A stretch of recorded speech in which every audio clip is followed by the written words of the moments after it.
It was a magic day on the banks of Sydney Harbour during the week with the unveiling of the 2026 Milano Cortina Winter Paralympics uniform at the Governor-General's residence, Admiralty House.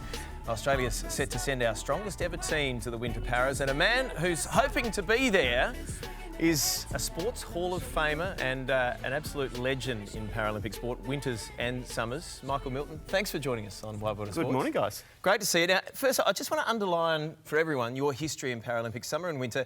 Your first Paralympics was the Winters in Innsbruck in '88. This week, 25 years since, obviously, 2000 Summer Paralympics here in Sydney, and you passed the torch to Louise Sauvage so she could light the cauldron. Does that seem like a lifetime ago? You know, it's a little bit like yesterday. It's the only time I've ever performed in front of a home crowd as a skier. Right.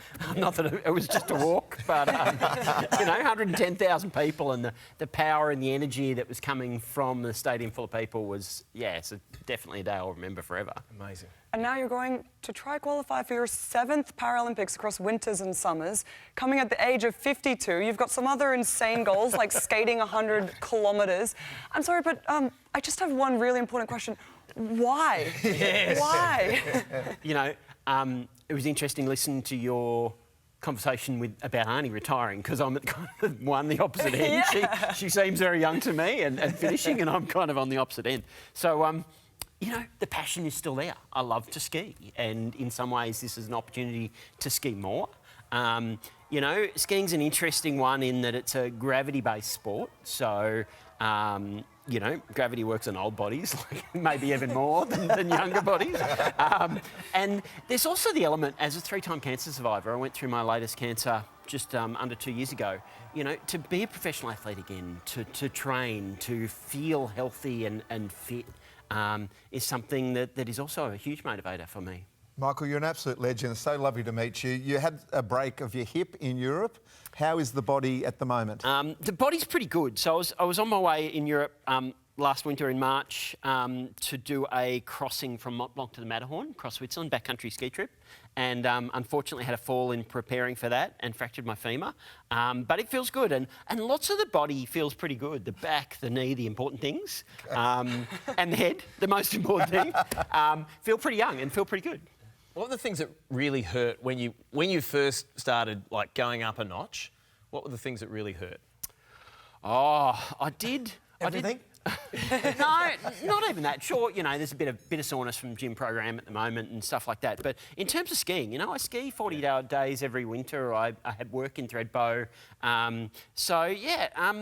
No, nothing really. There was a bit of bruising from gates, and for some reason the gates hit me in different places than they did 20 years ago. And so I had to move some padding around and some things, because they weigh about 1 kilo and you're hitting them at 30, 40k an hour. So just a few little flesh wounds. Yeah, no, it was a bit of bruising and stuff, but there's nothing major in terms of pain or discomfort or anything like that. So just self-motivation, it sounds like what drives you. You said you've survived cancer 3 times, you've walked the Kokoda Trail twice, scaled Kilimanjaro, I believe.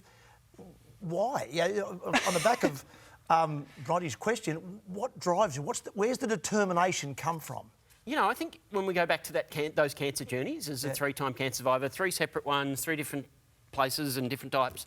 The 4th one is probably when, not if. Right. And, I want to squeeze the marrow out of life. I want to do as much as I can. I want to follow my passions and have fun and do interesting things in different places. So, the motivation is pretty intrinsic. And, there's certainly no money in it. There's no sponsors on me yet, if there's anybody out there.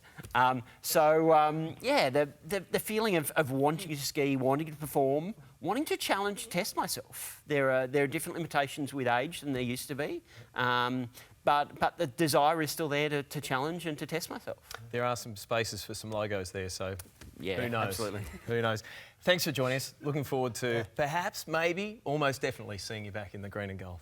I think, from my perspective, from a technical skiing perspective, I'm pretty confident that I can ski at that level, and my results from national champ say that. So, fingers crossed, not legs. Good on you. Legs are too hard. Michael, thank you very much. Thanks, Good to guys. see you.